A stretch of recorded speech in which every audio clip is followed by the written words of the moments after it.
സ്ത്രീകളിൽ മുടി കനം കുറയുന്നത് എന്തുകൊണ്ട്? മുടി പഴയതുപോലെ കട്ടിയില്ലാന്ന് തോന്നുന്നുണ്ടോ? പോണിറ്റയിലേക്ക് കെട്ടുമ്പോൾ ഒട്ടും കട്ടിയില്ലെന്ന് തോന്നുന്നുണ്ടോ? തലയുടെ നടുവിലെ പാർട്ടിങ് ക്രമേണ വലുതാകുന്നുണ്ടോ?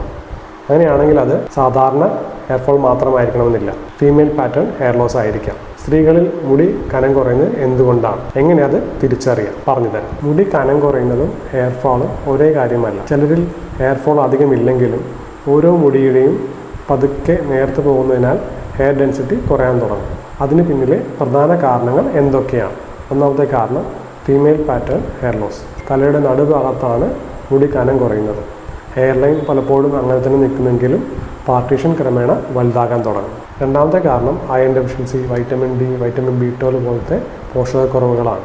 ഇവ ഹെയർ ഗ്രോത്ത് സൈക്കിളിനെ ബാധിക്കുകയും മുടി നേർത്തു പോകാൻ കാരണമാവുകയും ചെയ്യാം. മൂന്നാമത്തെ കാരണം hormonal disorders, PCOS, thyroid disorders, menopause എന്നിവ ചില സ്ത്രീകളിൽ മുടി ഡെൻസിറ്റി കുറയ്ക്കാം. നാലാമത്തെ കാരണം scalp disorders, seborrhoeic dermatitis, psoriasis, ദീർഘകാല ഇൻഫ്ലമേഷൻ ഇവ ഹെയർ ഗ്രോത്തിനെ ബാധിക്കാം.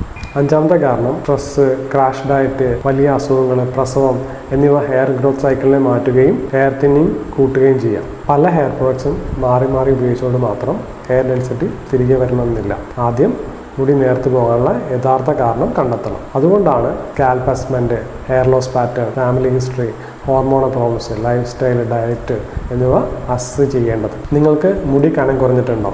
കമൻറ്റ് ചെയ്യൂ. ഹെയർ ഗ്രോത്ത്, സ്കിൻ ഹെൽത്ത് സംബന്ധമായ കൂടുതൽ അറിവുകൾക്ക് ഇപ്പോൾ തന്നെ ഈ അക്കൗണ്ട് ഫോളോ ചെയ്യും.